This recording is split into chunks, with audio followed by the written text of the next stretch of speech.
ফিচাৰীত মাছৰ পোনা মেলিবলৈ উপযুক্ত সময় হৈছে। যদি আপোনালোকে কম খৰচত অধিক উপাৰ্জন লাভালাভ কৰিবলৈ বিচাৰিছে, সবিশেষ জানিবলৈ মোৰ এই ভিডিঅ'টো সম্পূৰ্ণকৈ চাই থাকক। নমস্কাৰ, মই ৰিণ্টু মৰাণ। মোৰ অন্য এটি নতুন ভিডিঅ'লৈ সকলোকে স্বাগতম জনাইছোঁ। আজি মই উপস্থিত আছোঁ হাতীগড় গাঁও এনেকুৱা এখন ফাৰ্মত, যিখন ফাৰ্মত উন্নত মানৰ মাছৰ পোনা পোৱা হয়। সেইখন ফাৰ্ম হৈছে এইখনেই ফাৰ্ম, HM ফিছ ফাৰ্ম। এই ফাৰ্মখনত কলিকতাৰ উন্নত মানৰ মাছৰ পোনা পোৱা হয়। এই ফাৰ্মখনৰ যিজন গৰাকী, সেই গৰাকীজনৰ লগত কিছু কথা জানিবলৈ চেষ্টা কৰিম। দাদা নমস্কাৰ। নমস্কাৰ। পোনপ্ৰথমে আপোনাৰ নামটো জনাই দিব নেকি? মোৰ নাম শ্ৰী হৰেন্দ্ৰ কামৰাণ। ধন্যবাদ থাকিল।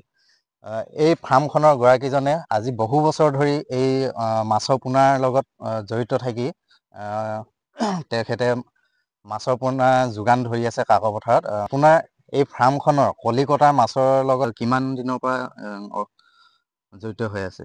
হয়, মই প্ৰায় আজি 10-12 বছৰৰ পৰা মাছৰ পোনাৰ লগত জড়িত হৈ আছোঁ। হয় দাদা, এই HM ফিছ ফাৰ্মখনত কি মাছৰ পোনা পোৱা যাব? হয়, বৰ্তমান মোৰ ওচৰত এতিয়া আমুল কাপ প্ৰজাতিৰ মাছৰ এতিয়া বৰ্তমান পোৱা যাব। হয়। তো বাকীবিলাক ৰৌ, মিৰিকা, ভাঙন, কুৰি এনে বৰ্তমান এতিয়া হোৱা নাই। হয়, বৰ্তমান মোৰ ওচৰত আমুল কাপ, কমন কাপ, গাছ কাপ আৰু চেনী পুঠি দিব পৰা অৱস্থাত আছে।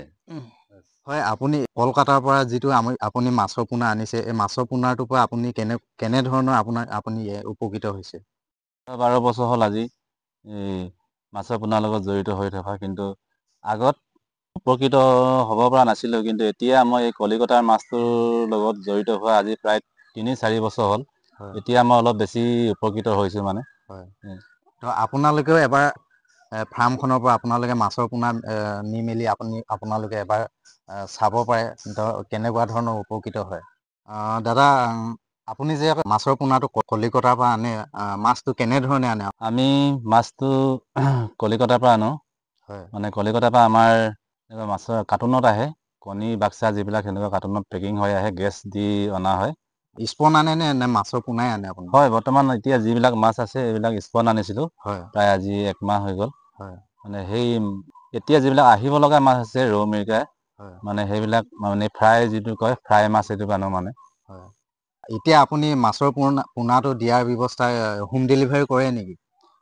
হয়, আমি সুবিধা অনুসৰি মানে হোম ডেলিভাৰী কৰোঁ। হয়, মানে আমাৰ গেছৰ ব্যৱস্থাটো আছে। হয়। মানে গেছ কৰি মেলি আপোনালোকে হোম ডেলিভাৰী কৰে? হয়, হোম হয়। ডেলিভাৰী আমি গেছ কৰি কৰোঁ।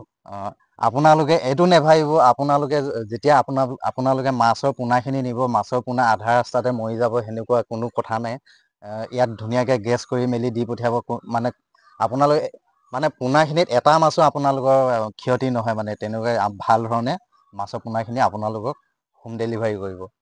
আপোনালোকে এই ফাৰ্মখনৰ পৰাই আপোনালোকে কম উচিত মূল্যতে আপোনালোকে ক্ৰয় কৰি আপোনালোকৰ ফিচাৰীত মাছৰ পোনা মেলি পেলাই আপোনালোকে অধিক লাভালাভ কৰিব পাৰিব। আৰু যোগাযোগ কৰিবৰ কাৰণে এই দাদাজনৰ নাম্বাৰটো স্ক্ৰীণত দি দিম। আপোনালোকে যোগাযোগ কৰি আহিব পাৰে বা মোক কণ্টেক্ট কৰি আহিব পাৰিব। মাছৰ পোনাটো এনেকৈ এই মাছৰ কাৰ্টুনত আনে স্পনখিনি। ইয়াতে এইবিলাক ষ্টিকাৰ মাৰি থোৱা আছে। চব কলকাতাৰ পৰা মানে ডাইৰেক্ট আহে এইবিলাক। তাৰপৰা যেতিয়া হোম ডেলিভাৰী কৰে, হোম ডেলিভাৰী কৰোঁতে এই ধৰণে এনেকুৱাকৈ গেছ কৰি মেলি গেছ দি হোম ডেলিভাৰী কৰে। এই দাদাজনৰ ওচৰলৈ আকৌ আহিম, আমি আকৌ কিছু কথা আমি মাছৰ পোনাৰ বিষয়ে আমি জানিবলৈ চেষ্টা কৰিম। এই ভিডিঅ'টো যদি ভাল লাগিছে, আপোনালোকে যদি ফ'ল' কৰা নাই ফ'ল' কৰি লওক আৰু ছাবস্ক্ৰাইব কৰি লওক।